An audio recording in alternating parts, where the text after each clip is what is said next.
ओम विष्णु ओम विष्णु ओम विष्णु ओम विष्णु। समस्त श्री विष्णु भक्तों को मेरा करबद्ध नमन प्रणाम। बंधुओं, आज अपन श्री गुरु जम्बेश्वर भगवान की अमृत वाणी के 93वें नंबर शब्द का भावार्थ सुनेंगे। ध्यानपूर्वक सुनिए।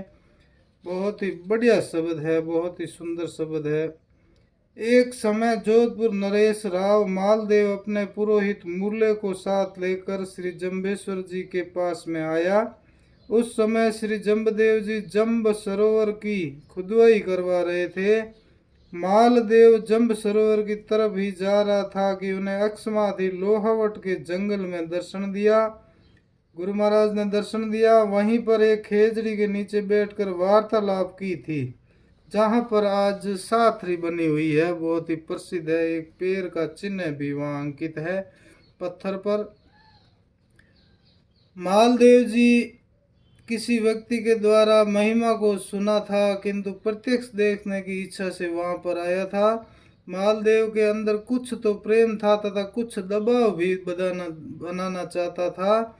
इसीलिए आकर पूछा कि हमें यह भेद बतलाइए कि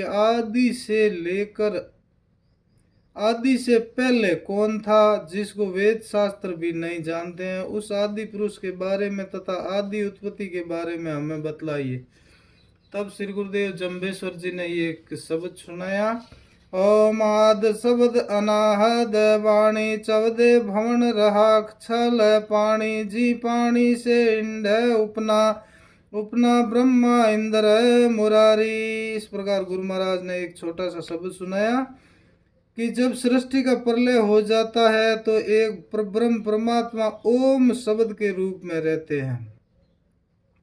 इसीलिए शब्द नित्य है, सृष्टि के पूर्व भी विद्यमान था और अब भी है तथा भविष्य में भी रहेगा।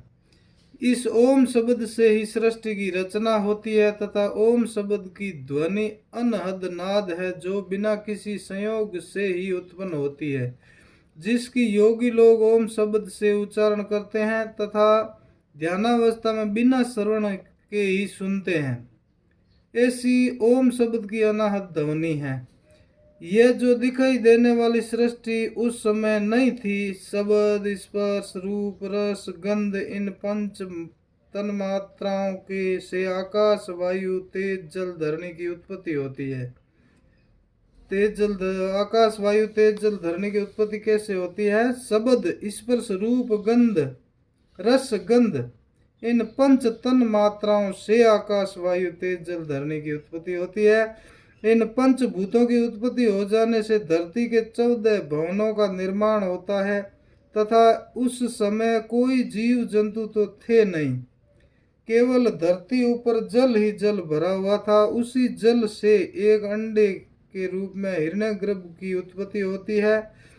उस अंडे में से सर्वप्रथम परमात्मा की विशेष शक्ति संपन्न सर्व जीवों के पालन पोषण करने वाले विष्णु की उत्पत्ति होती है तथा विष्णु की नाभि से कमल की उत्पत्ति होती है तथा कमल में से ब्रह्मा और ब्रह्मा जी से संपूर्ण चराचर प्राणी उत्पन्न होते हैं। कितनी गूढ़ बात और कितनी अच्छी बात बताई गुरु महाराज ने कि धरती के ऊपर जल ही जल था, कोई जीव जंतु प्राणी मात्र कुछ नहीं था। उसी जल से एक अंडे हिरण्यगर्भ की उत्पत्ति होती है। उस अंडे में से सर्वप्रथम परमपिता परमात्मा विशेष शक्ति संपन्न सर्व जीवों के पालन पोषण करने वाले विष्णु की उत्पत्ति होती है तथा श्री विष्णु की नाभि से कमल की उत्पत्ति होती है तथा कमल में से ब्रह्मा जी की उत्पत्ति होती है और ब्रह्मा जी से ही संपूर्ण चराचर प्राणी उत्पन्न होते हैं और एक ही परब्रह्म शक्ति रूप तीनों रूपों में प्रकट होकर ब्रह्मा विष्णु शिव नाम से प्रसिद्ध होकर सृष्टि की उत्पत्ति, स्थिति तथा संहार करते हैं। जिस क्रम से सृष्टि की उत्पत्ति होती है उसी क्रम से लय भी हो जाता है। भगवान विष्णु ने बहुत ही सुंदर शब्द सुनाया है। बोले श्री गुरु जम्बेश्वर भगवान की जय। बंधुओं, आप मेरे YouTube चैनल पर नए हैं तो मेरे YouTube चैनल को सब्सक्राइब जरूर करें, यानी सदस्यता लेकर के अन्य बंधुओं तक पहुंचाने के लिए इसको शेयर भी कर दीजिए, आपकी महती कृपा होगी। बोलो श्री विष्णु भगवान की जय हो, जय हो।